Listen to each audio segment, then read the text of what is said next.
بسم الله الرحمن الرحیم. حضرت انس رضی اللہ تعالیٰ عنہ روایت کئی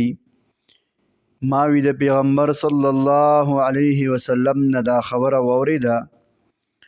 چې د قیامت علاماتو کې دا دي چې علم به اوچت کړي شي، یعنی حقیقی عالم به د دې دنیا نه لاړ شي، یا مراد دا چې د علماو او د علم قدر او منزلت او مرتبه دا به خلق نه کوي. خلق به د علم او د علماو عزت نه ساتي، جهالت او کم علمی به سیوا شي، هر طرف ته به جاهلان او نادان خلق په نظر راځي. اگر چې خلق به د علم دعوه کوي مگر حقیقی علم به ختم شي، یعنی کم علم چې انسان د الله جل جلاله د عذاب نه،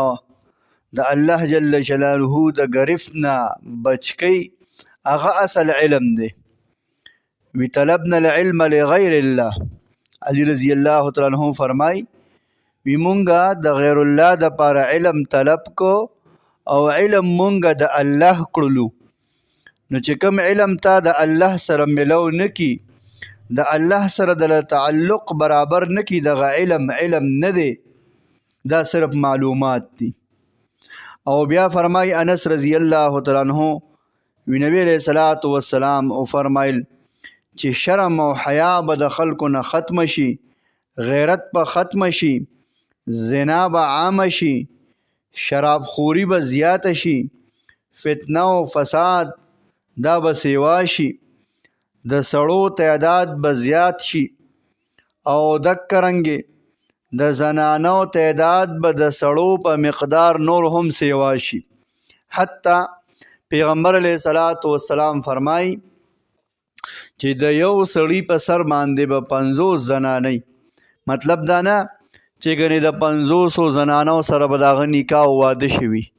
مطلب دا چې دا یو کس په سر باندې به د 500 کسو ذمہواری وي، اب د 500 کسانو کفالت او خبرگیری او داغي بوج بچ کم دی دا اوچتئی. دکرنګ پیغمبر علیہ الصلوۃ والسلام فرمای،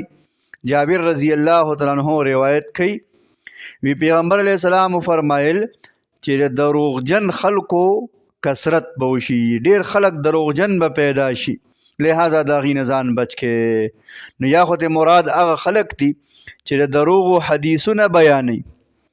او یا ته مراد هغه د دروغ او د نبوت دعوه کوونکي دي چې په دروغ باندې به د نبوت او د پیغمبره دعوه کوونکي دا پیدا شي.